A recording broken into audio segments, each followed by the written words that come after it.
आज के टाइम पे जो 90% बिजनेस ओनर जो बड़ी मिस्टेक करते हैं बिजनेस बनाने में, वो क्या है और उसको कैसे सोल्व कर सकते हैं? 80% बिजनेसेस पहले 5 साल में फेल हो जाते हैं। 3 चीज़ें ऐसी हैं जिसके ऊपर वो फोकस नहीं करते। बिजनेस को आगे कहाँ ले जाना है, उनके पास डिफ्रेंसिएशन नहीं है अपने फाइनेंस को मैनेज। ब्रेड बनाना एक अलग स्किल है और बिजनेस को चलाना एक डिफरेंट स्किल है। उसमें आपको चाहिए एंटरप्रेन्योर स्किल, उसके अंदर आपको चाहिए मैनेजमेंट स्किल। आगे जाके जब बिजनेस थोड़ा सा और बड़ा होना चाहेगा तब उसको ये सारी स्किल चाहिएगी जो उसके पास है नहीं। तो इसकी वजह से most of the business owner आने वाले 5 साल में वो फेल होते हैं। ओके, कौन सी 3 चीज़ें होगी जो हर बिजनेस ओनर को आनी चाहिए? देखिए, बिजनेस है क्या? बिजनेस 2 चीजें, बनाओ और बेचो। बिजनेसमैन कोई स्पेशलिस्ट नहीं चाहिए, बिजनेसमैन को जर्नलिस्ट होना पड़ेगा। लेकिन जब बिजनेस बड़ा होगा अब आपको क्या चाहिए? एक्सपर्ट्स लोग चाहिए। आप सारी एक्सपर्टीज डेवलप नहीं कर सकते। बराबर है। तो छोटे बिजनेस ओनर हो या बड़े बिजनेस ओनर हो, सबसे बड़ी प्रॉब्लम है हायरिंग। अगर ये शर्ट का बटन पहले मैंने गलत लगा दिया तो क्या होगा? मतलब सब पूरा गलत हो जाए, सारे बटन गलत लगेंगे। बिजनेसमैन, बिजनेस ओनर सबसे बड़ी गलती यही करते हैं। वो हायरिंग करते कब है? जब उनको जरूरत होती है, जब उनकी फायर फाइटिंग सिचुएशन हो। तो प्रॉब्लम यहीं से स्टार्ट होता है। कोई बंदे को प्री प्लान से हायरिंग करनी हो तो उनको क्या देखना चाहिए कि हायरिंग करते वक्त? 2 चीज, एक है काबिलियत, एक है नीयत। उसकी स्किल को अपग्रेड कर सकते हैं। तो आप किसी की नीयत जल्दी नहीं बदल सकते। आपकी टीम कैसी होनी चाहिए? Right person on the bus right person on the bus and right person on the right seat. जो सबसे बड़ी मिस्टेक हम करते हैं कि गधे से घोड़े का काम लेना, घोड़े से गधे का काम लेना। टेनिस ग्रोथ करना है, उसको पहले मार्केटिंग पे ध्यान देना चाहिए या अपनी प्रोडक्ट को और बेटर करने पे ध्यान देना चाहिए? तो मार्केटिंग जो है वो नंबर 1 है। 1 करोड़ से 10 करोड़ तक जाना है तो उसमें कौन से स्टेप लेने चाहिए मुझे? Number 1 is your strategy. Number 2 people. Third is your finance. What is a good margin? 15% minimum होना चाहिए। तो हम सही ट्रैक पर हैं। इम्प्लीमेंटेशन में, एग्जीक्यूशन में लोग फेल क्यों हो रहे हैं? फेल क्यों हो रहे हैं? तो वहाँ पे वो लोग देख नहीं पाते हैं कि भाई ये बंदा ये स्टाफ को क्यों बैठा क्यों है? खाली क्यों बैठा है? खाली क्यों है? इसको कुछ भी दो, हाँ, इसको काम दो। मतलब तो वापस डिफोकस कर दिया उसने। दम हम होंगे तो चलेगा, चलेगा। बाकी जितने लोग हैं वो सब एक्सपर्ट चाहिए। 2 पीढ़ी एक साथ जो काम कर रही है उसको कैसे मैनेज कर सकते हैं? मैं एक आपको बड़ा अच्छा एग्जांपल देता हूँ। अगली जनरेशन यानी जो पापा जिन्होंने ये बिजनेस बनाया था, वो आए एक दिन दुकान पे, स्टोर पे आए और उन्होंने बोला कि ये प्रोडक्ट XYZ प्रोडक्ट का डिस्प्ले आपको यहाँ पे काउंटर के बाजू में लगा। आधा दिन सब लोगों ने, सब स्टाफ ने मेहनत की और उसका डिस्प्ले आगे ले लिया। 4 बजे उनका लड़का आता है, बोलता है यहाँ क्यों लगा दिया? किस गधे ने बोला तुमको कि आगे रखो? उसने बोला सबको पीछे रखो। फैमिली का इंटरनल थिंकिंग प्रोसेस सेम नहीं है, ये स्टाफ के सामने पता चल गया, एक्सपोज हो गया। अगर आपके पास 2026 में 10 लाख रुपए होते तो आप कौन सा बिजनेस करते और क्यों वो करते? If you want to make a $1 billion company, solve the problem of billion people. हम बोलते हैं बिजनेसमैन की एक आंख में माइक्रोस्कोप होना चाहिए और एक आंख में टेलीस्कोप होना चाहिए। हमने एक टूल्स बनाया। ओके, वो टूल है बिजनेस बॉटलनेक स्कैन। तो ये फ्री टूल है। तो ये फ्री टूल की लिंक हम, ऐसा होगा तो हमारे पॉडकास्ट में डाल देंगे। तो जिसको भी वो फ्री टूल के थ्रू अपना बिजनेस का बॉटलनेक स्कैन करना है, अपना बिजनेस का हेल्थ चेकअप करना है, वो इसमें से कर सकता है। ओके। आज के हमारे जो गेस्ट है वो है मिस्टर सोहेल पिरानी। 15 साल से कोचिंग और कंसल्टिंग बिजनेस में है और 3000 से ज़्यादा बिजनेस ओनर्स को और बिजनेसेस को ग्रो करने में हेल्प किया है। 1-to-1 कोचिंग उनकी एक्सपर्टीज है। फैमिली बिजनेस और मैन्युफैक्चरिंग बिजनेस, SME बिजनेस को वो कोच और कंसल्ट करते हैं। तो आज उनके साथ हम बात करने वाले हैं कि बिजनेस में डिसिप्लिन कैसे लाए, बिजनेस में सेल्स और प्रॉफिट कैसे बढ़ाए, बिजनेस ओनर का माइंडसेट क्या होना चाहिए, अगर फैमिली बिजनेस है तो उसमें जो क्लेशेस होते हैं उनको कैसे सोल्व किया जाए, वो सब बारे में बात करने वाले हैं। द रवि राठौड़ पॉडकास्ट में आप अगर नए हैं तो सब्सक्राइब जरूर करें और फॉलो करके बेल आइकन को दबाइए। अगर आपको ये पॉडकास्ट अच्छा लगे तो शेयर कर सकते हैं अपने बिजनेस ओनर फ्रेंड के साथ जिसको ये हेल्प कर सके। सोहेल सर, आज के टाइम पे जो 90% बिजनेस ओनर जो बड़ी मिस्टेक करते हैं बिजनेस बनाने में, वो क्या है और उसको कैसे सोल्व कर सकते हैं? देखिए, 90% जो आपने एक फिगर दिया है, तो अभी अमेरिका में एक रिसर्च हुआ और उस पे से रवि जी ये पता लगा कि 80% बिजनेसेस पहले 5 साल में फेल हो जाते हैं। ओके। और ऐसा क्यों है? इसका सबसे बड़ा जो कारण है वो ये है कि बिजनेस में जो लोग आते हैं उनके पास 3 चीज़ें ऐसी हैं जिसके ऊपर वो फोकस नहीं करते हैं। पहली चीज़ ये है कि बिजनेस को आगे कहाँ ले जाना है, इसका उनके पास क्लैरिटी नहीं है। दूसरा, उनके पास डिफरेंशिएशन नहीं है, यानी मार्केट में जो सब लोग कर रहे हैं, अगर वही प्रोडक्ट और सर्विसेज लेके मैं भी मार्केट में आता हूँ तो अल्टीमेटली मेरा जो कंपटीशन है वो सिर्फ प्राइस के बेस पे होगा और मेरा मार्जिन धीरे धीरे कम होता जाएगा। अब इस केस में क्या होगा कि कुछ समय के बाद में मेरे पास, क्योंकि खर्चे बढ़ते जाएंगे, लेकिन अगर मेरे पास इनफ मार्जिन नहीं है तो क्या होगा कि मेरे बिजनेस में प्रॉफिट कम होता जाएगा। और ये प्रॉफिट कम होना आज के बिजनेस का सबसे बड़ा चैलेंज है। और तीसरी जो बड़ी बात है वो है कि अपने फाइनेंस को मैनेज करना।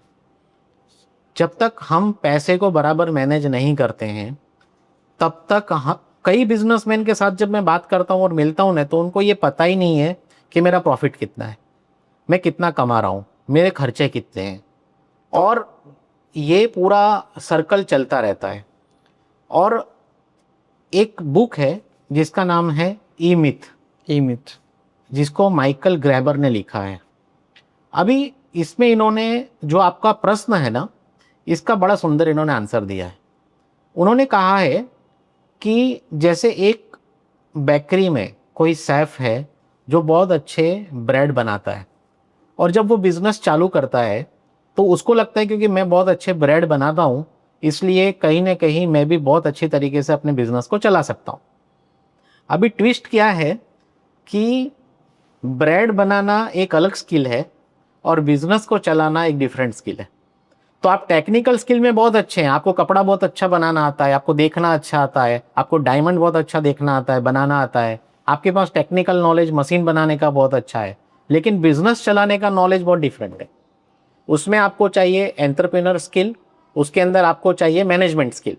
अब अगर आप सिर्फ फोकस करेंगे अपनी टेक्निकल स्किल के ऊपर तो आगे जाके जब बिजनेस थोड़ा सा और बड़ा होना चाहेगा तब उसको ये सारी स्किल चाहिएगी जो उसके पास है नहीं। तो इसकी वजह से most of the business owner आने वाले 5 साल में वो फेल होते हैं। ओके, ऐसी 3 चीज़ें हैं जो मैनेजमेंट में, बिजनेस मैनेजमेंट के लिए उन लोग बिजनेस ओनर्स को ध्यान में रखनी चाहिए। तो कौन सी 3 चीज़ें होगी जो हर बिजनेस ओनर को आनी चाहिए, या वो हर बिजनेस ओनर को पता होनी चाहिए कि ये मेरे को चीज़ ध्यान में रखनी है? देखिए, बिजनेस है क्या? बिजनेस 2 चीज़ें, बनाओ और बेचो। डन है। यानी बहुत सारी प्रोसेस बिजनेस में प्रोडक्ट को बनाने में लगती है और बहुत सारे काम हमें बिजनेस को बेचने में लगते हैं, मतलब वो प्रोडक्ट को बेचने में लगते हैं। अभी बिजनेसमैन को एक्सपर्टीज दोनों में चाहिए। बिजनेसमैन कोई स्पेशलिस्ट नहीं चाहिए, बिजनेसमैन को जर्नलिस्ट होना पड़ेगा। ओके। जैसे आप एक MBBS डॉक्टर के पास जाते हैं, वो आपको आँख की दवाई भी दे देता है, पेट दर्द की दवाई भी देता है, आपको कान दर्द हो रहा है उसकी भी दवाई दे रहा है, दांत की भी दवाई दे रहा है, और उसको हर चीज की दवाई वो दे रहा है, लेकिन वो उसमें स्पेशलिस्ट नहीं है। जब हमें बिजनेस स्टार्ट करते हैं तो हमारा अप्रोच यही होता है कि हमें एक जर्नलिस्ट होना है। हमें अकाउंट भी आना चाहिए, हमें प्रोडक्ट बनाना भी आना चाहिए, प्रोडक्ट बेचना भी आना चाहिए, मैनेज करना भी आना चाहिए, ये सब हमें आना चाहिए। लेकिन जब बिजनेस बड़ा होगा तो फिर आप जर्नलिस्ट के बेस पे बिजनेस को बड़ा नहीं कर सकते। ओके। अब कौन आ गया? एक्सपर्टीज स्पेशलिस्ट आ गए। मतलब एक्सपर्टीज चाहिए आपको किसी भी फील्ड में। यस, अब आपको क्या चाहिए? एक्सपर्ट्स लोग चाहिए। आप सारी एक्सपर्टीज डेवलप नहीं कर सकते। बराबर है। तो बड़ी मिस्टेक क्या करते हैं बिजनेसमैन, ये सोचता है कि सारी एक्सपर्टीज मैं डेवलप कर लो, डन है। जो पॉसिबल नहीं है। फाइनेंस में आपको CA चाहिए, प्रोडक्शन में आपको प्रोडक्शन का हेड चाहिए, सेल्स के अंदर आपको सेल्स का हेड चाहिए, मार्केटिंग के अंदर आपको मार्केटिंग का हेड चाहिए, लोगों को मैनेज करने के लिए आपको एक अच्छा HR चाहिए। तो अगर आपके पास ये स्पेशलिस्ट नहीं है तो होगा क्या? आप हर चीज का आपको नॉलेज है, लेकिन कौन से लेवल का? जेनरिक लेवल का, जिससे आप मैनेज कर सकते हैं, और छोटे बिजनेस अच्छे से मैनेज भी हो जाते हैं। लेकिन जब बिजनेस बड़ा होगा तो वो ये जर्नलिस्ट अप्रोच अपना चलेगा नहीं। ओके। फिर हमें चाहिए ऐसे स्पेशलिस्ट लोग। ओके। और यहाँ पे अगर हम ये लोगों को नहीं लेके आते, वो सबसे बड़ी गलती। ओके। और इससे मुझे ऐसा लग रहा है कि हमको ऐसा किसी भी बिजनेस के लिए जो किसी बंदे को हायर करना है या फिर स्पेशलिस्ट को हायर करना है, तो उनमें हमको ऐसी क्या चीज़ें देखनी चाहिए जिससे हम गलत हायरिंग ना कर ले। सर अभी छोटे बिजनेस ओनर हो या बड़े बिजनेस ओनर हो, सबसे बड़ी प्रॉब्लम है हायरिंग। सबको एक्सपर्ट बंदे तो चाहिए, सबको एक्सपर्ट लोग चाहिए, पर वो हायरिंग में कहीं ना कहीं कुछ ना कुछ मिस कर जाते हैं या मिस्टेक कर देते हैं, तो गलत हायरिंग हो जाता है। फिर उसके साथ 3 महीने वो प्रोसेस करते हैं, फिर पता चलता है कि ये बंदा अपने काम का नहीं है। तो पहले सी कैसी के कौन सी चीज़ें वो देखे हैं बंदे में जिससे वो अच्छा हायरिंग कर सकते हैं, गलत बंदे को हायरिंग ना कर सके। रवि जी, ये बहुत अच्छा आपने क्वेश्चन पूछा है मुझे। अगर ये शॉर्ट का बटन पहले मैंने गलत लगा दिया तो क्या होगा? मतलब सब पूरा गलत हो जाए। सारे बटन गलत लगेंगे। हमारे बिजनेसमैन, बिजनेस ओनर सबसे बड़ी गलती यही करते हैं। वो हायरिंग करते कब है? जब उनको जरूरत होती है। जब उनकी फायर फाइटिंग सिचुएशन होती है। ओके। कोई प्री प्लान में हायरिंग होता नहीं है। एक बंदा जब तक चल रहा है और मतलब वो गले तक नहीं आ जाएगा कि अब चाहिए ही मुझे नया आदमी, एक आदमी ने छोड़ दिया है या कोई काम बिगड़ रहा है, तब हायरिंग स्टार्ट करते हैं। फिर गलत अब हायरिंग क्या होगा? अब क्योंकि आपका काम बिगड़ रहा है तो आप क्या करोगे? किसी क्या आप किसी बंदे के पीछे पूरी स्किल सेट चेक करेंगे? क्या आप उसका एटीट्यूड चेक करेंगे? क्या उसका आपके विजन के साथ अलाइनमेंट है वो चेक करेंगे? क्या उसकी वैल्यूज सही है कि नहीं वो चेक करेंगे? या आप बोलेंगे भैया आजा? ये आ जा भाई कोई भी। तो प्रॉब्लम यहीं से स्टार्ट होता है कि प्लान के बगैर ही हम लोग आदमी को हायर करते हैं, और जब तक गले तक फंसते नहीं है ना, तब तक हायरिंग नहीं करते। ओके, वो तो हो गई एडवाइस, पर क्या उनमें क्या देखना चाहिए? अगर कोई बंदे को प्री प्लान से हायरिंग करनी हो तो उनको क्या देखना चाहिए कि हायरिंग करते वक्त? दो चीज क्या? हम हायरिंग में दो चीज बोलते हैं, एक है काबिलियत, एक है नीयत। अगर इंसान के अंदर नीयत अच्छी है लेकिन अगर उसकी काबिलियत, स्किल थोड़ी वीक है, यानी स्किल एंड विल, अगर स्किल वीक है तो हम क्या कर सकते हैं? उसको ट्रेन करेंगे, उसको कोच करेंगे, उसकी स्किल को अपग्रेड कर सकते हैं, नंबर 1। लेकिन अगर उसकी नीयत नहीं अच्छी है, तो उसको काम करना नहीं है, उसको आलस है, वो पॉलिटिक्स करता है, तो आप क्या करोगे?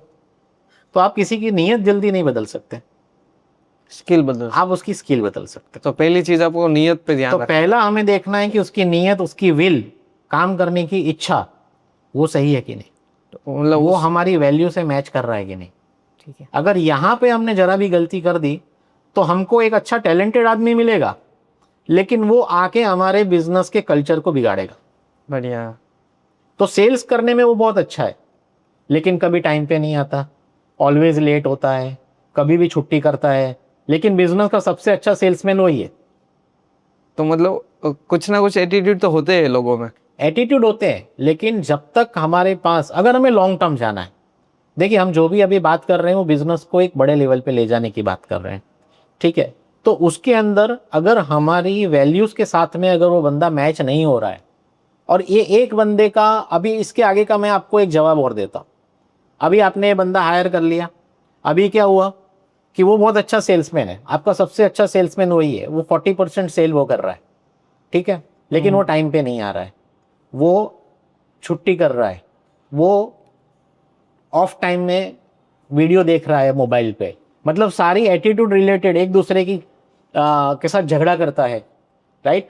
लेकिन अब उसका एटीट्यूड का प्रॉब्लम है, लेकिन सेल्समैन अच्छा है।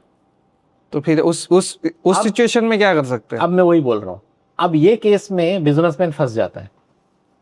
बिजनेसमैन क्यों फंस जाता है? क्योंकि उसके पास सबसे अच्छा सेल्समैन वही है, लेकिन अब आप समझो, बिजनेस में आगे बढ़ने में बहुत सारे सेक्रीफाइस है, वो तो सबको पता है, राइट? अभी क्या होगा, आपने एटीट्यूड सहन किया, राइट?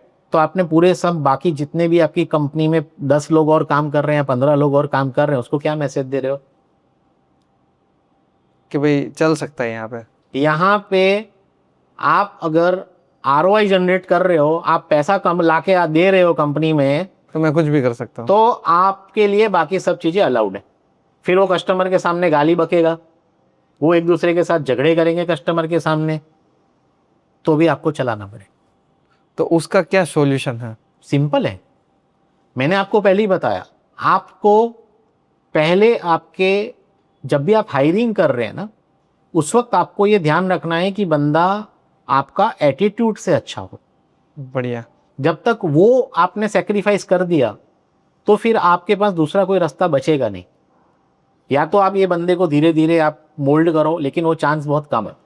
सो बेटर है कि हम पहले से ऐसा कुछ ढूंढ ले। पहले से ही सही तरीके से अपनी कंपनी को बिल्ड करें, तो हमारा राइट एनवायरनमेंट होगा, राइट कल्चर होगा।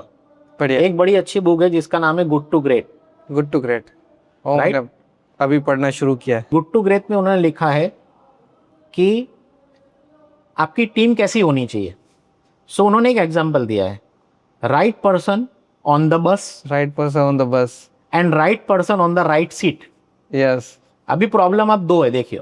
पहला प्रॉब्लम क्या है, right person on the bus, यानी सबसे पहले आपकी टीम में अच्छे लोग, आपकी बस में कौन चढ़ना चाहिए, राइट अच्छे लोग। पर्सन। दूसरा, जो सबसे बड़ी मिस्टेक हम करते हैं कि गधे से घोड़े का काम लेना, घोड़े से गधे का काम लेना। बढ़िया। तो उन्होंने क्या बोला है, right person on the right right seat. Seat. तो ड्राइवर को ड्राइवर पे बिठाओ, कंडक्टर को कंडक्टर की जगह पे बिठाओ, उसकी जो स्किल सेट है उस हिसाब से उसे काम दो। उसमें मैंने पढ़ा है कि फिर आप बस को कहीं से भी कहीं पे भी ले जा सकते हो। फिर आप कहीं पे भी लेके जा सकते हो। मतलब पहले अच्छे बंदों को बस में बिठाओ, फिर अच्छी मतलब कहीं भी आप डायरेक्शन फिर चूज कर सकते हो। बस में अच्छे लोगों को बिठाओ और उसको सही सीट पे बिठाओ। बढ़िया, परफेक्ट है। तो ये तो हो गया हायरिंग का। उसके बाद हो गया हम करेंगे आज के टाइम में अगर किसी को बिजनेस एक लेवल पे पहुंच गया कि भाई चलो अभी मेरा एक 50 लाख का टर्नओवर है या 1 करोड़ का टर्नओवर होने लगा है, तो अगर अभी उसको 10x ग्रोथ करना है तो उसको पहले मार्केटिंग पे ध्यान देना चाहिए या अपनी प्रोडक्ट को और बेटर करने पे ध्यान देना चाहिए? देखिए, जैसे मैंने पहले बताया कि बिजनेस के दो पक्ष हैं, प्रोडक्ट बनाना और बेचना। अभी अगर इसको और आप स्पेसिफाइड करना चाहें तो एक चीज़ आपको ये समझनी पड़ेगी कि बनाने से ज़्यादा इम्पोर्टेंट है बेचना। बेचना। क्यों? क्योंकि मार्केट में बहुत सारी कंपनी है जो आपको बना के दे सकती हैं। मतलब मार्केटिंग। तो मार्केटिंग जो है वो नंबर 1 है। क्यों नंबर 1 है? क्योंकि मार्केटिंग से आपको मार्केटिंग सिर्फ एक जगह नहीं करना है। आपको प्रोडक्ट बेचने के लिए मार्केटिंग नहीं करना है, आपको अच्छे लोगों को लाने के लिए भी मार्केटिंग करना है। ओके। आपको अच्छे इन्वेस्टर लाने के लिए भी मार्केटिंग करना है। ओके। सो मार्केटिंग सिर्फ हम प्रोडक्ट बेचने के लिए नहीं करते, मार्केटिंग हम करते हैं कंपनी के ओवरऑल ग्रोथ के लिए। और ये बहुत सारे अलग अलग जो पहलू है ना, जैसे हमारे स्टेक होल्डर जितने भी हैं, हमारा सप्लायर। अब अगर आपकी एक ग्रोइंग कंपनी है तो अच्छा सप्लायर आपसे जुड़ना चाहेगा, तो आपको मार्केटिंग उसके लिए भी करना है। अगर आपको अच्छे लोग चाहिए जो आपके साथ जुड़े आपकी जर्नी में, तो आपको वहाँ पे भी मार्केटिंग करना पड़ेगा, एम्प्लॉय मार्केट में। फिर अगर आपको अच्छे इन्वेस्टर चाहिए तो आपको अच्छे इन्वेस्टर के मार्केट में भी आपकी ब्रांडिंग और मार्केटिंग करनी पड़ेगी, ताकि आपको कंपनी में फंड मिले। आपको समाज में भी मार्केटिंग करनी पड़ेगी, जिससे वैल्यू क्रिएशन हो, जिससे कि लोग आपकी ब्रांड को वैल्यू दे। नाइस। तो आप ट्रस्ट बिल्ड हो सके। ट्रस्ट बिल्ड हो सके, लोग आपकी ब्रांड को रिस्पेक्ट दें। देखिए, मैं 2 ब्रांड है, मैं आपको नाम नहीं लूंगा, आप खुद उसको समझ सकते हो। इंडिया की सबसे बड़ी ब्रांड है 2। क्या बात है सर। राइट। और बहुत बड़े ग्रुप हैं दोनों, ठीक है। अब आप एक समझो, एक ब्रांड ऐसी है कि जिसको बहुत अच्छी रिस्पेक्ट है, नाम आप समझ गए होंगे, राइट। और दूसरी ब्रांड है वो उससे भी बड़ी है शायद, मतलब उससे भी ज़्यादा उनका रेवेन्यू है या कह सकते हैं। लेकिन कंपेरेटिवली अगर हम ब्रांड की बात करें तो लोग दिल से जिसको रिस्पेक्ट करेंगे वो ब्रांड अलग है। तो आपको आपकी सोसाइटी में भी अपनी ब्रांड, अपनी मार्केटिंग करनी पड़ेगी। इसीलिए मैं बोल रहा हूँ मार्केटिंग इज नंबर 1। तो लोगों को अभी कमेंट करना होगा कि आप कौन सी ब्रांड के बारे में बात किया है, वो आप कमेंट करना इस हाँ, वीडियो आप में। कमेंट करके मुझे बता सकते हैं कि मैंने 2 ब्रांड बोली है इंडिया में, जो आज इंडिया में नंबर 1, नंबर 2, नंबर 3 पे है। तो उसमें एक ब्रांड ऐसी जिसको आप बहुत रिस्पेक्ट करते हो। बढ़िया। तो लोगों को छोड़ देते हैं, वो कमेंट करेंगे हाँ। कौन सी ब्रांड है। ये हो गया मार्केटिंग वर्सेस प्रोडक्ट। इसके अलावा अभी मेरे को 1 करोड़ से 10 करोड़ तक जाना है, तो उसमें कौन से स्टेप लेने चाहिए मुझे? देखिए, अगर आपको ग्रोथ करना है तो तो आपको बेसिकली 4 चीज़ों पे काम करना पड़ेगा। Number 1 is your strategy. अब स्ट्रैटेजी है क्या, इसको मतलब जब हम पूछते हैं तो बहुत सारे लोगों के पास अलग अलग मिथ है कि स्ट्रैटेजी का मतलब क्या है। स्ट्रैटेजी का मतलब है रणनीति। आपके पास जो अवेलेबल रिसोर्सेज है उससे आप बेस्ट में बेस्ट रिजल्ट क्या ला सकते हैं। अगर इसके ऊपर आपने फोकस किया तो उससे आपका मार्केट में डिफरेंशिएशन खड़ा होगा, आपकी यूएसपी खड़ी रहेगी, आपको मार्केट में आपके हिसाब से प्राइस मिलेगा, ओके, आपके हिसाब से आपको कस्टमर मिलेंगे। नाइस। तो ये अच्छी स्ट्रेटेजी अगर आपके पास नहीं है तो आप मार्केट में हमेशा स्ट्रगल करेंगे। तो नंबर 1 स्ट्रेटेजी हो गया। Number 2 people. पीपल, जो हमने मतलब पहले बात कर ली, जो हमने पहले बात की, हमको लोग चाहिए, अच्छे लोग चाहिए। अच्छे लोग चाहिए, बहुत बढ़िया। राइट।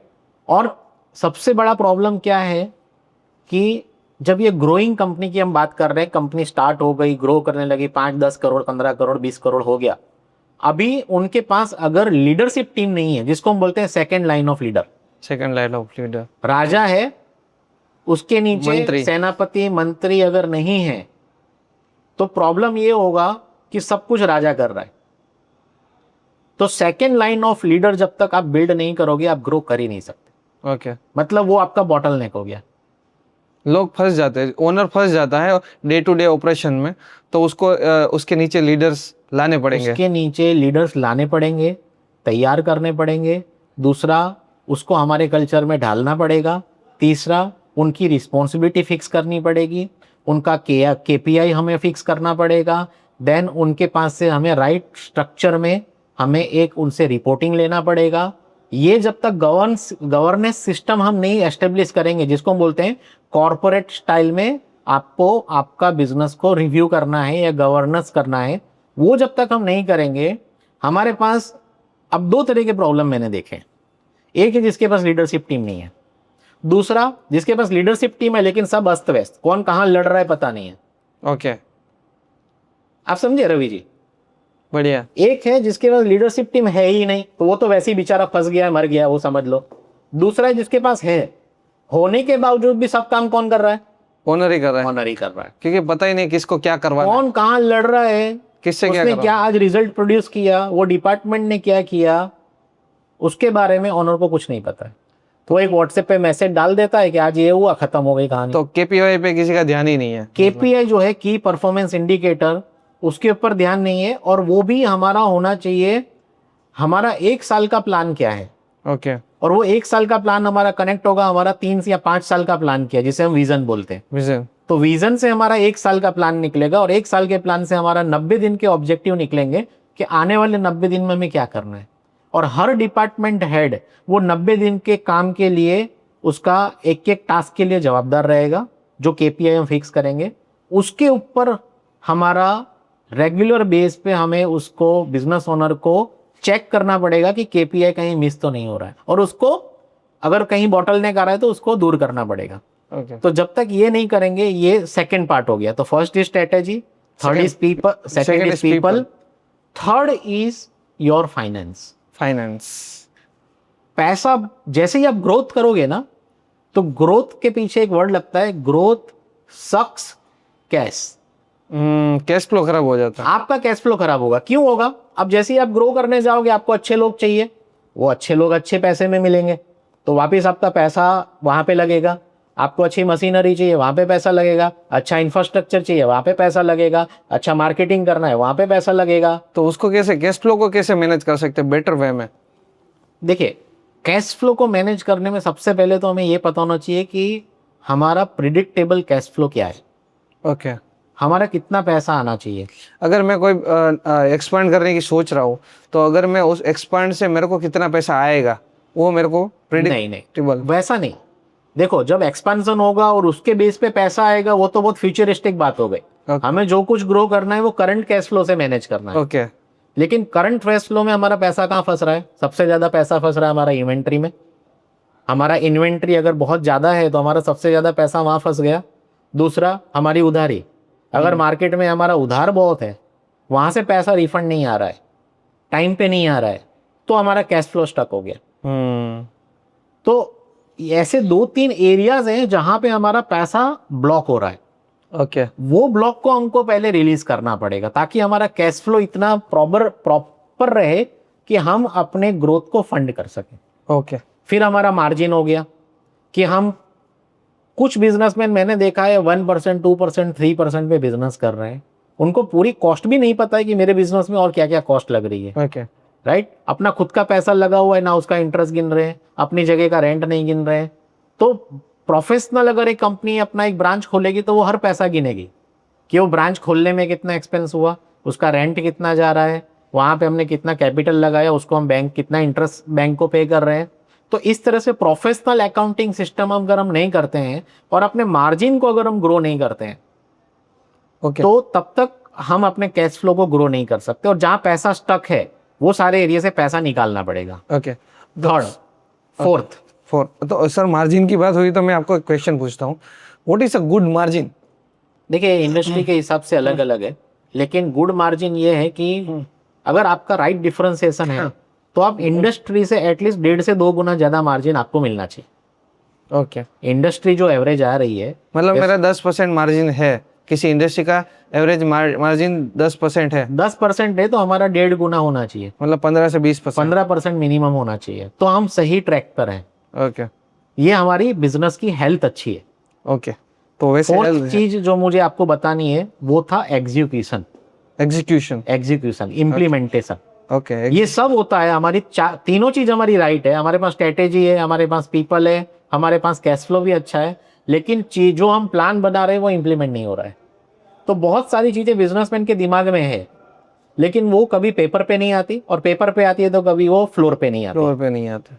ये जो गैप है, जब तक ये गैप को हम नहीं हटाएंगे तब तक हम ग्रो नहीं कर सकते। ओके तो आप अगर आप कोच है, मतलब आपने 3000 प्लस बिजनेस ओनर्स को ट्रेन किया है, तो ये एग्जीक्यूशन में सबसे बड़ी प्रॉब्लम जो आती है, बिजनेस ओनर जो फेल हो जाते हैं कि एग्जीक्यूशन करते टाइम वो लोग फेल हो जाते हैं, तो उसमें से वो 3 ऐसी क्या कौन सी गलती करते हैं जिससे वो उसको समझ में नहीं आता कि हो जाती है वो गलती? देखिए सबसे पहला तो है डिसिप्लिन एंड फोकस। मैं कोई किताबी ज्ञान आपको नहीं बता रहा हूँ, जो मैंने काम किया लोगों के साथ में और मुझे जो चैलेंज फेस होता है जब इम्प्लीमेंट करवाता हूँ वही मैं आपको बता रहा हूँ। ओके बिजनेसमैन क्या है, आइडिया, और आइडिया का पिटारा है, आइडिया का खजाना है। आइडिया सबको आते हैं, वो आइडिया उसको रोज आता है। अभी होता क्या है, जो हमारा स्टाफ है ना उसको चाहिए इम्प्लीमेंटेशन के लिए स्पेस और टाइम, ओके जो बिजनेसमैन नहीं देता है। मतलब कोई आपने प्लान किया, आपने ये सोचा कि अभी एक आपको ये जवाबदारी दी, अब आप ये इम्प्लीमेंट करो। हो क्या रहा है, 3 दिन बाद बिजनेसमैन अपना प्लान बदल देता है। वो फोकस्ड और डिसिप्लिन नहीं है। इसकी वजह से क्या हो रहा है कि जब वो फोकस्ड एंड डिसिप्लिन नहीं है तो उसकी टीम नहीं होने वाली है फोकस्ड एंड डिसिप्लिन, और वो फिर प्लान रोज चेंज होता है और टीम इतनी फ्रस्ट्रेट हो जाती है। अच्छे लोग, काबिल लोग जो करना चाहते हैं नहीं करते। क्यों?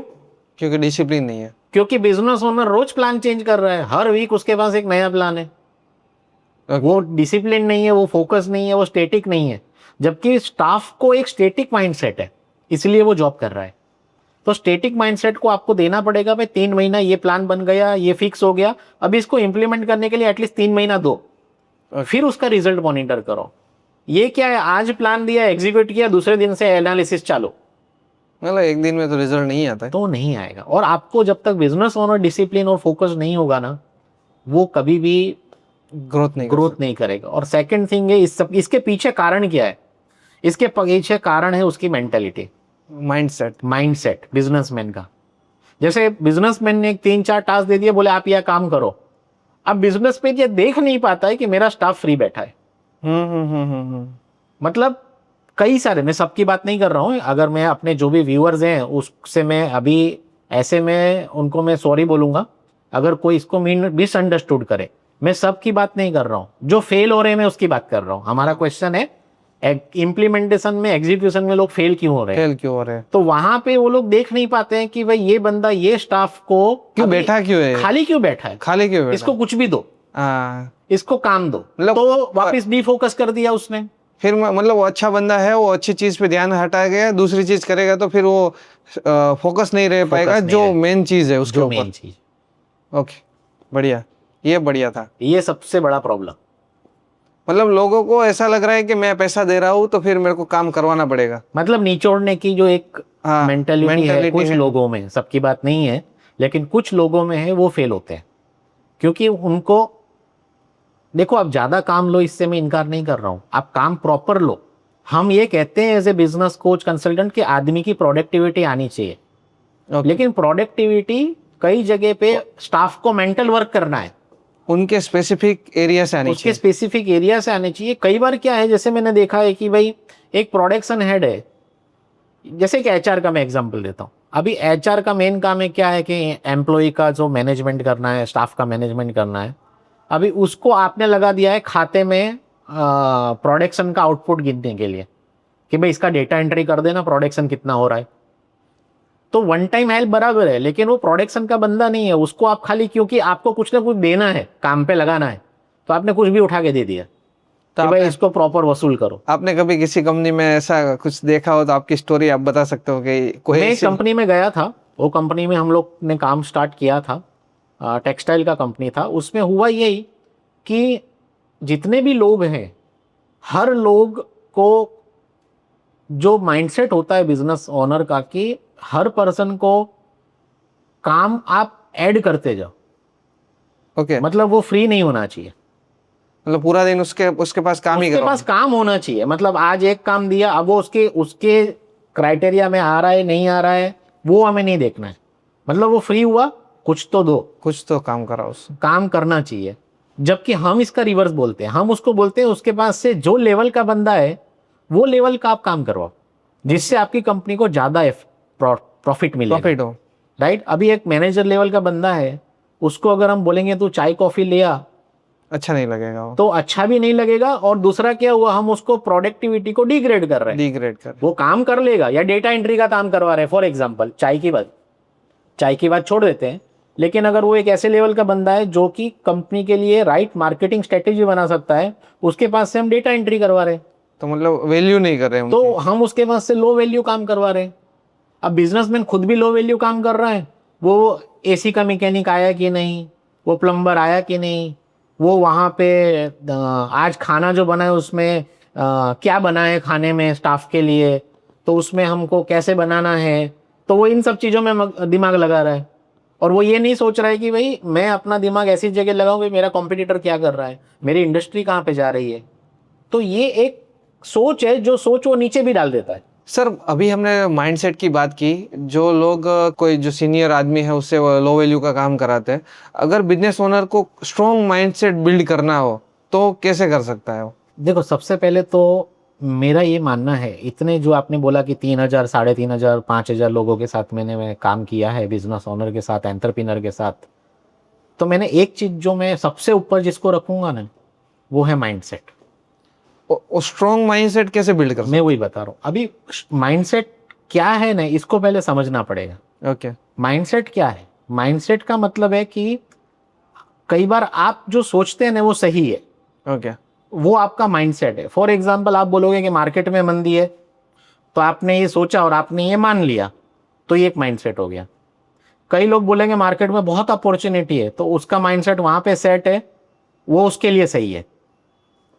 अब हम जो सोचते हैं उसको जब हम सही मान लेते हैं, तो वो हमारा एक माइंडसेट हो जाता। नाइस। अब बहुत सारी चीजें हम लोग, बिजनेस ओनर का जो माइंडसेट का जो ब्लॉकेज है, उसमें सबसे बड़ा जो ब्लॉकेज है जो मुझे लगता है, वो ये है कि सबसे पहले तो आएगा MBA अप्रोच। ओके, MBA मतलब गुजराती में हम बोलते हैं मने बधु आवड़े। हाँ, इसका मतलब क्या है कि बिजनेसमैन जिसने थोड़ी भी सक्सेस हासिल की है, एक बहुत अच्छी बुक है जिसका नाम है what got you here won't get you there. Okay, ये मार्शल गोल्डस्मिथ की बुक है। इसके अंदर इन्होंने क्या है कि व्हाट गॉट यू हियर जो आपको यहाँ पे लाया है, वॉन्ट गेट यू देयर। जो आपको, जो स्किल, जो हैबिट, जो नॉलेज, जो काम करने का तरीका आपको यहाँ तक लेके आया है, यही तरीका आपको यहाँ से आगे लेके नहीं जा सकता। ओके, क्योंकि अगर वो लेके जा सकता था तो जा चुके होते। तो हम यहाँ पे स्टक क्यों हैं? कोई 10 करोड़ पे स्टक है, कोई 5 करोड़ पे स्टक है, कोई 25 करोड़ पे स्टक है, Nice. 50 करोड़ पे स्टक है। क्यों स्टक है? क्योंकि उसका जो नॉलेज, एटीट्यूड, स्किल, हैबिट, काम करने का तरीका, लोगों को ट्रीट करने का तरीका, वो जो उसके पास स्किल सेट है, वहां वो सब स्किल सेट से वो जहां तक जा सकता था वहां पे वो आ गया। 10 करोड़ तक अगर कोई पहुंचना चाहता है तो 10 करोड़ तक पहुंच गया, उससे आगे वो नहीं जा सकता। वो सेम स्किल के साथ, सेम एटीट्यूड वो के चाहे साथ। 10 हो सकता है, किसी के लिए 50 हो सकता है, किसी के लिए 100 हो सकता है, किसी के लिए 500 हो सकता है, बट उसकी स्किल से वो जहां तक पहुंच सकता था, उसकी स्किल से, उसके नॉलेज से, वो वहां पे आके अटक गया। अब वहां पे स्टक है। क्यों? क्योंकि मार्शल गोल्डस्मिथ ने अपनी बुक में क्या लिखा है? What get you here won't get you there. There. तो अब ये सारा जो आपके पास स्किल सेट है ना, ये आपको अभी 10 से 20 पे नहीं लेके जा रहा है, 20 से 50 पे नहीं लेके जा रहा है, 50 से 100 पे नहीं लेके जा रहा है, वो आपको वहां घुमा रहा है। इंक्रीमेंटल ठीक है, 2-5%, 10%, बट वो आपको एक जंप नहीं दे रहा है। ओके। जिस स्पीड से आपने पिछले सालों में यहाँ पे आ गए, अब यहाँ पे ये एक बैरियर आ गया है। यहाँ से नेक्स्ट लेवल पे आप नहीं जा पा रहे क्योंकि आपके पास जो स्किल सेट था वो आपको यहाँ पे स्टक कर दिया। ओके। अब यहाँ पे बहुत सारे लोग, क्योंकि उन्होंने पास्ट में जो सक्सेस मिली है उससे वो लोग इतने ज्यादा इंस्पायर्ड है कि उनका कहना यह है कि आई नो एवरीथिंग, हाँ, मुझे सब आता है। मुझे सब आता है। तो ये उसको सबसे पहले स्टक करता है। और ये सब आता है का मैं एक और उदाहरण आपको दूंगा कि एक जो हमारा क्लाइंट था, अभी वो क्लाइंट अभी फॉर एग्जांपल अभी था लगभग 50 करोड़ पे। अभी क्या हुआ कि वो 50 करोड़ पे पिछले 3-4 साल से अटका हुआ है। ओके। फिर वो अच्छे लोगों को भी लेके आया, अच्छा सेल्स वाला, सेल्स हेड आ गया, फाइनेंस हेड आ गया, मार्केटिंग हेड आ गया, प्रोडक्शन हेड आ गया। लेकिन काम किसके दिमाग से वो कर रहा है? खुद के दिमाग से। खुद के दिमाग से। जब कोई प्रोडक्शन हेड उसको एक सलाह दे रहा है कि सर अभी हमको ऐसे ऐसे करना चाहिए, या हमको अभी मार्केटिंग में ये नया चीज करना चाहिए, या अभी हमें सेल्स हेड बोल रहा है कि मुझे सेल्स में ये करना चाहिए, वो क्या बोल रहा है बिजनेस ओनर? हमारी मीटिंग में जब हम बोर्ड मीटिंग करते हैं, रिव्यू करते हैं, तो हमने देखा है कि बिजनेस ओनर उसको हर बार रोक रहा है। नहीं नहीं तुझे नहीं पता, ऐसा कर, नहीं सेल्स में ऐसा नहीं करना है, देख तू ऐसा कर, मार्केटिंग में देख ऐसा नहीं करना है, ऐसा कर। अभी वॉरेन बफेट और ये जितने भी बड़े बड़े लोग हैं, इनका कहना है I should be the dumb person in my board room. Okay. मतलब क्या हुआ? मुझे सबसे डम्ब पर्सन मतलब क्या है कि मेरे जो स्टाफ है, क्योंकि मैं तो जर्नलिस्ट हूं, हमारा पहला वाला कन्वर्सेशन, और मैंने स्पेशलिस्ट हायर किया है, तो मार्केटिंग का स्पेशलिस्ट बताएगा कि मार्केटिंग में क्या करना है। ओके। मैं जर्नलिस्ट होके उसको सलाह दे रहा हूं, उसका माइंड यूज नहीं कर रहा हूं। तो वापिस मैंने क्या कर दिया, मुझे सब आता है मेरे बिजनेस का, उसको मैं लेके आया हूं, लेकिन उसके बावजूद भी काम उसको नहीं करने दे रहा हूं। मतलब वो जो दूसरी भी एक कहावत है, if you are the smartest person in the room, leave the room right now. मतलब आप सबसे अच्छे इंसान हो अगर आपकी बोर्ड रूम में, तो आपको रूम में रहना नहीं चाहिए, अच्छे रूम में जाना चाहिए। आपको, अगर आप स्मार्ट पर्सन है आपके रूम में, आपकी बोर्ड मीटिंग में, इसका मतलब ये है कि आपने सारे डम लोग भरे हुए। ओके। तो हमें कौन चाहिए? Smartest. एक्सपर्ट चाहिए और स्मार्ट लोग चाहिए। डम हम होंगे तो चलेगा, बाकी जितने लोग हैं वो सब एक्सपर्ट चाहिए। और हमारे पास जर्नलिस्ट नॉलेज होना चाहिए ताकि हम ये सबको इवेल्युएट कर सके। लेकिन बुद्धि तो उसकी यूज करनी है हमें, लेवरेज करना है, खाली लिवरेज करना है। डन है। तो सर अभी के टाइम में जो दूसरा मेरा एक क्वेश्चन है कि जो फैमिली बिजनेस होते हैं, वो एक फैमिली मतलब दूसरी पीढ़ी जो आती है और जो फैमिली चला रही है, वो जब दोनों एक साथ आते हैं ना, तो सबसे ज़्यादा क्लेश होता है। तो उसको हम कैसे रोक सकते हैं? मतलब उसका क्या सॉल्यूशन है कि दो फैमिली मतलब दो पीढ़ी एक साथ जो काम कर रही है, उसको कैसे मैनेज कर सकते हैं अच्छे वे में? उसका कौन सा सॉल्यूशन है जिससे वो लोग अच्छे से बिजनेस कर सके? क्योंकि जो पुराने ट्रेडिशन से बिजनेस कर रहे हैं और आज की पीढ़ी जो आ रही है, उसको इनोवेशन पे ध्यान होता है, उन लोगों का मार्केटिंग पे ध्यान होता है, उतना खर्चा करना पड़ता है। वो खर्चे पे ध्यान देते हैं, मार्केटिंग करेंगे तो सेल्स बढ़ेगा। और उन दूसरे जो पीढ़ी होती है ट्रेडिशनल बिजनेस करते हैं, वो ऐसा सोचते हैं कि खाली मेरा रेफरेंस से ज़्यादा बिजनेस होगा।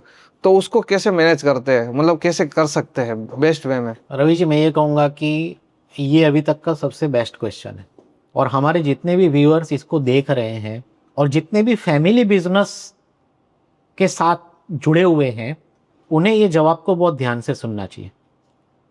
तो सबसे पहली बात जो आपने बताई कि दो पीढ़ी जब भी साथ में काम करती है तो वो क्लैश चालू होता है। अभी जो मैं प्रैक्टिकली मैंने अभी तक जितने भी बिजनेस के साथ काम किया है और जिसमें 1-to-1 मैंने कंसल्टेंसी की है, ऐसे 50 से ज़्यादा प्रोजेक्ट जहाँ पे 2-2, 5-5 साल से मैं काम कर रहा हूँ और जो फैमिली मैनेज बिजनेस है, वहाँ पे मैंने ये देखा है कि जब फादर या जो फर्स्ट जनरेशन है उसने जब बिजनेस बनाया तो उसने भी रिस्क लिया और वो रिस्क लेने के बाद उसने ये बिजनेस बनाया। अभी वो क्या चाहते हैं कि मुझे अब ये एज पे मुझे और रिस्क नहीं लेना है। ओके। यानी अभी उनका रिस्क लेने का जो एपेटाइट था वो कम हो गया है, क्योंकि अब उनकी एक एज हो गई है, वो रिटायरमेंट पे है, लेकिन बिजनेस में इन्वॉल्व है। डिसीजन अभी भी सारे कौन ले रहा है? वो ले रहे हैं। अभी उनके बेटे या बेटों के बेटे बिजनेस के अंदर आ रहे हैं, लेकिन अब जो रिस्क उसने खुद लिया वो रिस्क वो अपने बेटों को या बेटे के बेटों को नहीं लेने देने चाहते। अब यहाँ पे दो चीज़ें मुझे समझानी है। पहली बात ये है कि जो फर्स्ट जनरेशन जिन्होंने बिजनेस बनाया उनके लिए है कि एंटरप्रेन्योर की डेफिनेशन आप समझिए। एंटरप्रेन्योर, बिजनेस ओनर, एंटरप्रेन्योर का मतलब है उद्योग साहसिक, रिस्क लेना। यानी जो उद्योग में साहस करेगा, रिस्क लेगा, उसको ही हम एंटरप्रेन्योर बोलेंगे। तो आप अपने बच्चे को एंटरप्रेन्योर बनाना चाहते हैं या आप अपने बच्चों को, पोतों को सैलराइड पर्सन बनाना, एम्प्लॉयड बनाना चाहते हैं?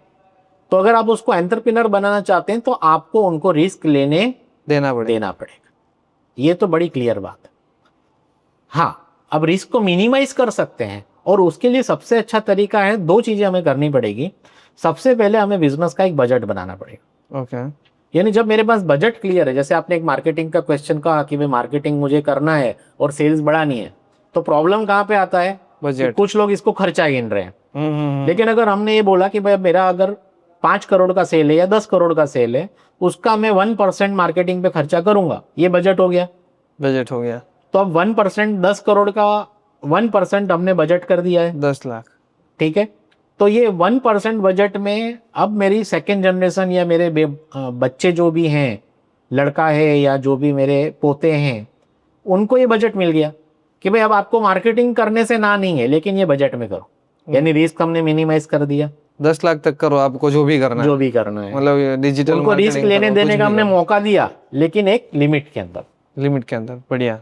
तो बजटिंग हो गया, तो उनका एक मेंटल क्लियरिटी हो गया कि भाई हम इससे ज्यादा रिस्क नहीं ले रहे। और ये रिस्क लेने से नई जनरेशन को जो एक अपॉर्चुनिटी मिलेगी वो ये कि वो अपने आइडिया भी इंप्लीमेंट करके देख पाएंगे। तो ये एक फर्स्ट थिंग जो चाहिए। सेकंड थिंग जो चाहिए वो है हमारा गवर्नेंस सिस्टम। ओके। जिसको हम बोलते हैं बिजनेस का संविधान। ओके। अभी आज हमारे देश को कौन चलाता है? संविधान चलाता है। बहुत सारे प्राइम मिनिस्टर आए, बहुत सारे और आगे आएंगे, लेकिन अगर किसी को कुछ भी कंफ्यूजन है तो वो कहाँ जाके चेक करेगा? मतलब सिस्टम, वो संविधान में देखेगा कि हम ये कर सकते हैं कि नहीं कर सकते, और किसको क्या करने का अधिकार है वो क्या बताए, कौन बताएगा? संविधान। वो संविधान बताएगा। तो किसको क्या करने का अधिकार है वो कौन बताएगा? संविधान बताएगा। तो जब हम बिजनेस का संविधान बनाते हैं, जो मैंने आपको बताया कि 50 से ज्यादा बिजनेस में मैं जब काम कर रहा हूं, तो सबसे पहले हम संविधान बनवाते हैं और बजट बनवाते हैं। ओके। संविधान का मतलब ये है कि किसका क्या रोल रहेगा, किसके क्या अथॉरिटी है, बिजनेस में क्या काम हम कर सकते हैं, क्या नहीं कर सकते हैं, कौन से हमारे प्रिंसिपल है जिसपे हम कोई नेगोशिएट नहीं करेंगे, कौन से प्रिंसिपल ऐसे हैं जिसपे हम काम कर सकते हैं, हमारे बिजनेस को चलाने के रूल्स रेगुलेशन सिस्टम क्या है, ये पूरा हम सिस्टम बना लेते हैं। ओके। तो सिस्टम बनाना पड़ेगा, सिस्टम एंड प्रोसेस। लेकिन संविधान सिस्टम एंड प्रोसेसेस तो काम को करने का जरिया है, लेकिन डिसीजन मेकिंग कौन कैसे करेगा पूरे बिजनेस में। मैं एक आपको बड़ा अच्छा एग्जांपल देता हूँ। एक रिटेल स्टोर बहुत फेमस है, उसके साथ मैं काम कर रहा था। अब ये स्टोर में क्या है, जैसे आपने बोला 2 जनरेशन, तो पहली जनरेशन यानी जो पापा जिन्होंने ये बिजनेस बनाया था, वो आए एक दिन दुकान पे, स्टोर पे आए, और उन्होंने बोला कि सुपर स्टोर था, बड़ा अच्छा, बड़ा नाम था उसका, कि अभी से आज की तारीख में अभी ये प्रोडक्ट XYZ प्रोडक्ट का डिस्प्ले आपको यहाँ पे काउंटर के बाजू में लगाना है। ओके। तो जो पीछे लगा हुआ था वो पूरा सामान आधा दिन सब लोगों ने, सब स्टाफ ने मेहनत की और उसका डिस्प्ले आगे ले लिया। आगे ले लिया। 4 बजे उनका लड़का आता है, बोलता है यहाँ क्यों लगा दिया, ये प्रोडक्ट हमेशा हम पीछे रखते हैं, इसको पीछे रखो, ये प्रोडक्ट में मार्जिन नहीं है, इसको आगे रखने का क्या कारण है, किस गधे ने बोला तुमको कि ये आगे रखो। अपना दिमाग मत लगाया करो, उसने बोला सबको पीछे रखो। अब पापा चले गए थे घर पे, ये सब लोग वापिस पीछे रख दिया। 2 घंटा 3 घंटा मेहनत की, पीछे रखा। पापा ने दूसरे दिन सुबह में आके सवाल किया कि मैंने तो आगे रखवा के गया था, गया कहाँ। अब आप इस सिचुएशन में समझो स्टाफ कितना कंफ्यूज, बहुत, उसमें क्या कर सकते हैं लोग। स्टाफ कंफ्यूज हो गया। दूसरा क्या हुआ कि फैमिली का इंटरनल थिंकिंग प्रोसेस सेम नहीं है, ये स्टाफ के सामने पता चल गया, एक्सपोज हो गया। तो एक तो हमारी स्टाफ के सामने क्रेडिट डाउन हुई, स्टाफ ने 2 घंटा लाने का पहले मेहनत किया, फिर वापस पीछे ले जाने का मेहनत किया, तो 4 घंटे 2 स्टाफ का प्रोडक्टिविटी का लॉस हो गया, उतना टाइम उनका वेस्ट हो गया, और लाने जाने में जो कस्टमर डिस्टर्ब हुए वो बोनस। अब ये किस चीज की वजह से, क्योंकि एक चीज की क्लैरिटी नहीं थी कि बिजनेस में, ये स्टोर में डिस्प्ले का डिसीजन कौन लेगा। अब अगर हमने संविधान बनाया और हमने ये जवाबदारी फिक्स कर दी कि भाई परचेस का ये डिसीजन लेंगे, डिस्प्ले का ये लेंगे, एक्सपेंशन का ये लेंगे, फाइनेंस का ये लेंगे, तो क्या होगा, मतलब वो डिसीजन वही लेंगे। क्लैरिटी आ गई, क्लैरिटी आ गई। और ऐसा नहीं है कि वो डिसीजन अगर गलत है तो हमारे पास उसको सुधारने के रास्ते नहीं है, लेकिन हम डायरेक्ट साफ से नहीं बोलेंगे। हम किससे बात करेंगे, जिसके पास अथॉरिटी है पहले उससे बात करेंगे कि देखो ये हमारा जो बोर्ड मीटिंग होगा उसमें हम डिस्कस करेंगे कि अभी हमें इस तरह से डिस्प्ले में चेंज लाने चाहिए या XYZ में लाए, तो जिसका जो रोल है उसको हम सजेस्ट करेंगे, हम डायरेक्ट उसके फील्ड में नहीं कूद जाएंगे। ओके, मतलब उसकी परमिशन लेंगे हम किसी भी चीज को करने उसको सजेस्ट करेंगे। तो एक है हमारा इंटरनल संविधान, जिसको हम बोलेंगे गवर्नेंस सिस्टम, और दूसरा हम जो है वो हम बोलेंगे बजट, और तीसरा, अगर ये 2 चीज हमने अच्छे से कर ली ना तो most of the family business के प्रॉब्लम हम सॉल्व कर सकते। सर लास्ट क्वेश्चन है हमारा जो पॉडकास्ट का, अगर आपके पास 2026 में 10 लाख रुपए होते तो आप कौन सा बिजनेस करते और क्यों वो करते? देखिए, आपका जो प्रश्न है ना रवि जी, ये बहुत सारे स्टार्टअप के लिए, मैं आपका जवाब इसको थोड़ा इस तरह से दूंगा जो स्टार्टअप के लिए भी यूजफुल रहे और जो करंट बिजनेसमैन है उनके लिए भी यूजफुल रहे। तो सबसे बड़ी चीज ये हमें समझनी है, स्टार्टअप के लिए तो सबसे बड़ा जो आंसर जो मेरा हो सकता है वो ये हो सकता है कि आप 2 चीजें देखें। एक कि आज हमारी समाज में, हमारी सोसाइटी में कौन सा ऐसा सबसे बड़ा प्रॉब्लम है जिसको आप सॉल्व कर सकते हो, मतलब डे टू डे प्रॉब्लम जो भी हो रहे हैं, कोई भी प्रॉब्लम सॉल्व कर सकते। देखिए, आप एक चीज समझिए रवि जी कि बहुत सारी बड़ी बड़ी ब्रांड, जैसे मैं एक बहुत अच्छा एग्जांपल आपको देता हूं कि यहाँ से मैं एक बार, हम लोग सूरत में बैठे हैं, ओके, हाँ, मैं एक बार मुंबई गया, मेरा फर्स्ट टाइम था। तो जैसे ही मैं बाहर गया, मुझे बाहर निकलते ही, रेलवे स्टेशन के बाहर निकलते ही बहुत सारे लोगों ने घेर लिया।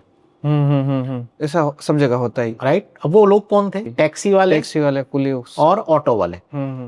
अब मुझे जाना था पर्टिकुलर एक जगह पे कि भाई मुझे यहाँ जाना है, तो एक ने बोला 400 रुपये लूंगा, दूसरे ने बोला 600 लूंगा, तीसरे ने बोला 800 लूंगा, एक ने बोला सर ये सब छोड़ो, मैं आपको मीटर से ले जाऊंगा। मैं कंफ्यूज हो गया, मैंने बोला यार ये 400 वाला सही है, 600 वाला सही है, 800 वाला सही है कि मीटर वाला सही है।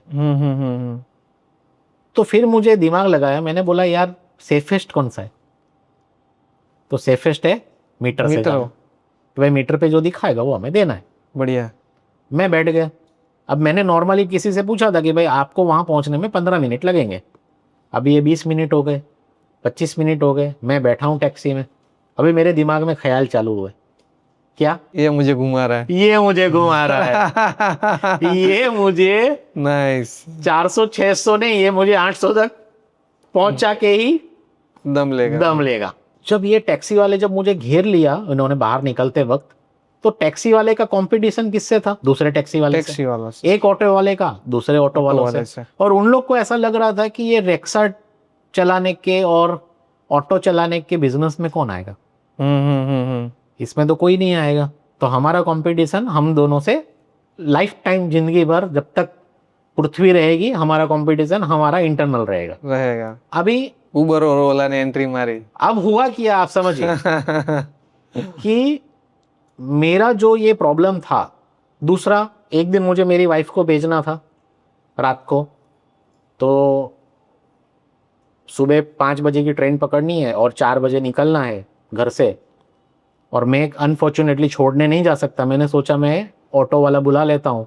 तो पहले तो सुबह 4 बजे ऑटो मिले नहीं, दूसरा ना टैक्सी मिले, तीसरा रिस्क कि भाई वो किसी को भी सेफ्टी, राइट।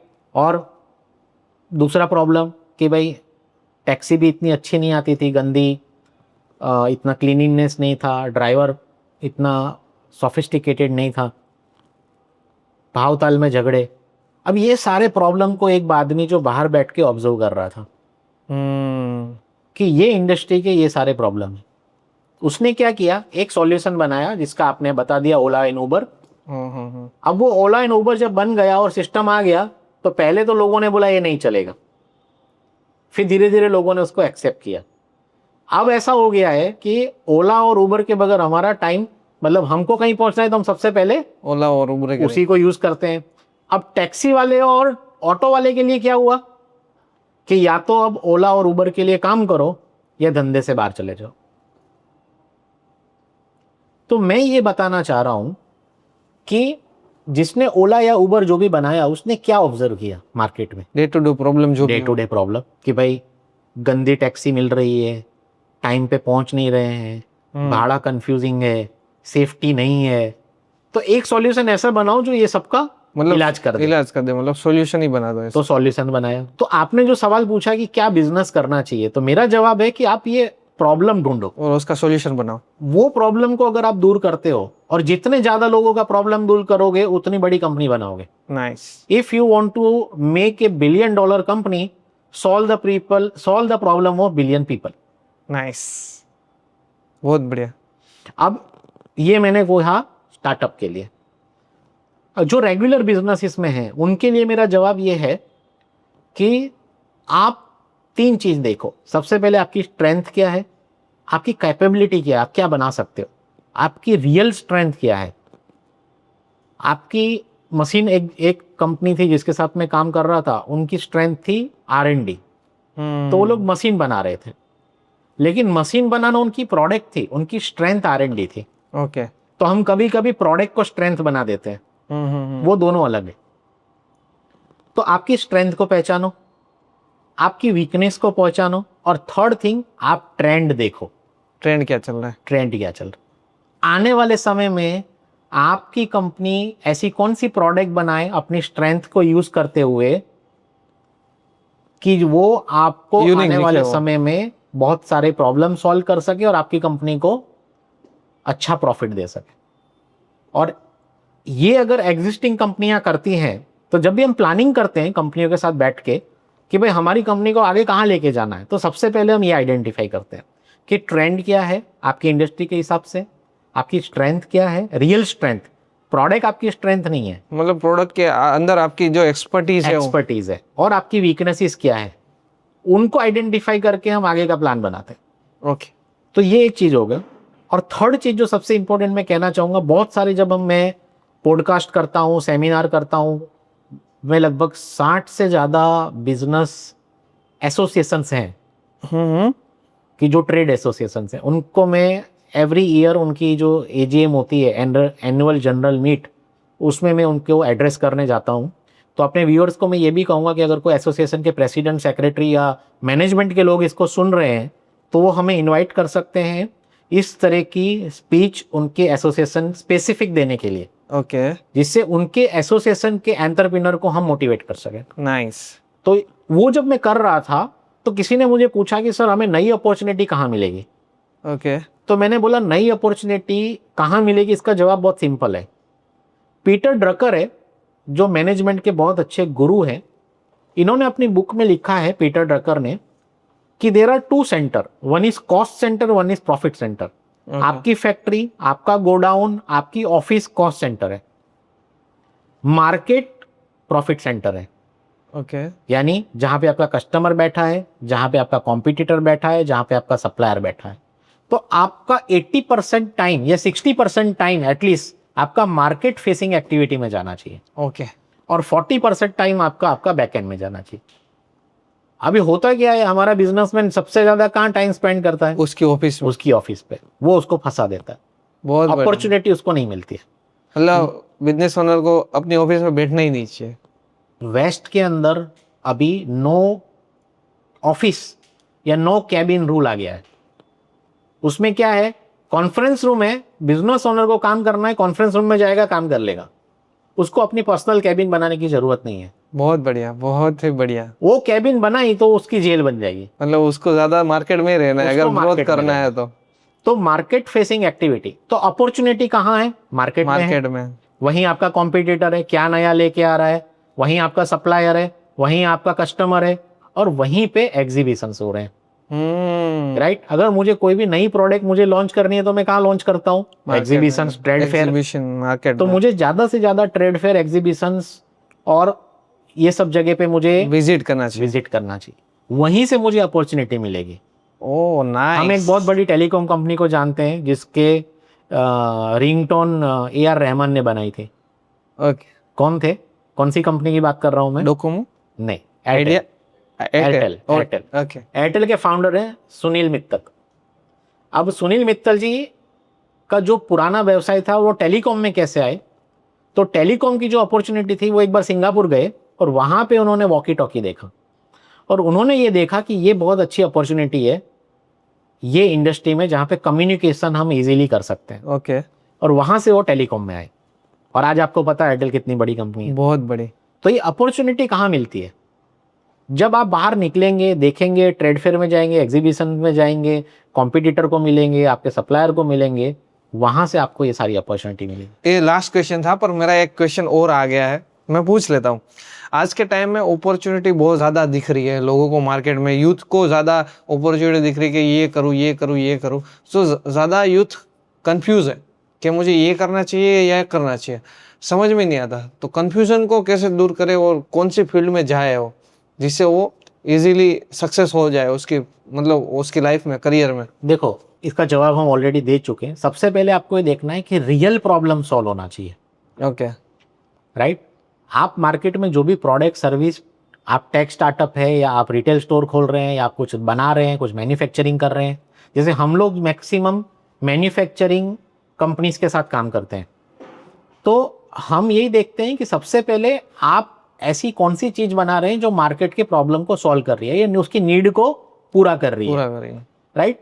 और वो आज की नीड नहीं, आने वाले 5 साल 10 साल की नीड वो पूरी करेगी कि नहीं, क्योंकि बहुत सारी नीड कैसी है जो आज की नीड है लेकिन आने वाले 2 साल बाद वो नीड नहीं रहेगी। तो वो इंडस्ट्री में आप अपना पूरा इन्वेस्टमेंट लगाएंगे या अपना टाइम देंगे तो उतना वर्थ नहीं है। तो आपको थोड़ा लॉन्ग टर्म सोचना पड़ेगा। हम बोलते हैं बिजनेसमैन की एक आंख में माइक्रोस्कोप होना चाहिए और एक आंख में टेलीस्कोप होना चाहिए। ओके। माइक्रोस्कोप क्या करता है? उसके बिजनेस के अंदर वो नजीक का देखता है, तो आज क्या हो रहा है वो पता होना चाहिए। और दूसरा है टेलीस्कोप, तो आने वाले 10 साल में क्या होगा, 15 साल में क्या होगा, वो भी एक नजर रखनी चाहिए। बहुत बढ़िया। तो एक है माइक्रोस्कोप जो हम आज का देख रहे हैं, आज क्या चल रहा है, आज का प्रॉफिट, आज का कॉस्ट, आज का प्रोडक्शन, और एक टेलीस्कोप में क्या होगा, 5 साल में क्या करना है, कौन सी प्रोडक्ट लानी है, कौन सी सर्विस लानी है, क्या बनाना है, क्या डिमांड रहेगी, क्या ट्रेंड रहेगा। तो दोनों नजरिए को जब हम साथ में मिलाएंगे कि आज का भी काम हो और आने वाले फ्यूचर का भी, वहां जो बैंड हो रहा है वो ब्लेंड हमारे लिए परफेक्ट स्पॉट है। क्या बात है, बहुत बढ़िया। Thank you sir, thank you so much for podcast doing with us. Thank you. Right. So मैं सबसे, अपने जितने भी व्यूअर्स हैं उनसे मैं रिक्वेस्ट करना चाहूँगा कि अगर उन्हें कोई भी प्रश्न है तो वो हमें कमेंट में पूछें। और आपने जो कन्फ्यूजन्स बहुत सारे बताए थे उसके अंदर हमने अभी ये किया है कि हमने एक टूल्स बनाया है। ओके। वो टूल है बिजनेस बॉटलनेक स्कैन। ओके। यानी जो एग्जिस्टिंग बिजनेसमैन है, मैं स्टार्टअप की बात नहीं कर रहा हूँ, एग्जिस्टिंग जो ऑलरेडी बिजनेस में 5, 10, 25, 50 करोड़ का बिजनेस कर रहे हैं, क्योंकि हमारी रेंज है 5 करोड़ से ऊपर बिजनेसमैन जो कर रहा है, बिजनेस कर रहा है, उनसे हम लोग काम कर रहे हैं, फिर ऊपर कुछ भी लिमिट हो। सो उन लोगों को अगर ये जानना है कि वो कहाँ स्टक है, रियल में कौन सा उनका प्रॉब्लम है और उसका रूट कॉज क्या है, तो वो रूट कॉज को जानने के लिए ये बहुत ही साइंटिफिक टूल है। कुछ क्वेश्चंस हैं 10 15 20, आपको खाली उसके आंसर देना और वो भी लिखना नहीं, आपको सिलेक्ट करना है। सिलेक्ट करना। जैसे ही आप वो सब सिलेक्ट करोगे, आपके सामने ऑटोमेटिक एक रिपोर्ट आ जाएगा ओके कि भाई मुझे कौन से एरिया मेरे स्ट्रांग है, कौन से वीक है, मुझे कहाँ फोकस कर। तो ये फ्री टूल है। तो ये फ्री टूल की लिंक हम, ऐसा होगा तो हमारे पॉडकास्ट में डाल देंगे। तो जिसको भी वो फ्री टूल के थ्रू अपना बिजनेस का बॉटलनेक स्कैन करना है, अपना बिजनेस का हेल्थ चेकअप करना है, वो इसमें से कर सकता है। ओके। और Ravi ji, thank you so much invite करने के लिए। ये बहुत अच्छा आपका एक जरिया है लोगों को उनके प्रॉब्लम का सॉल्यूशन देने का। Okay thank you. Thank you sir, thank you so much.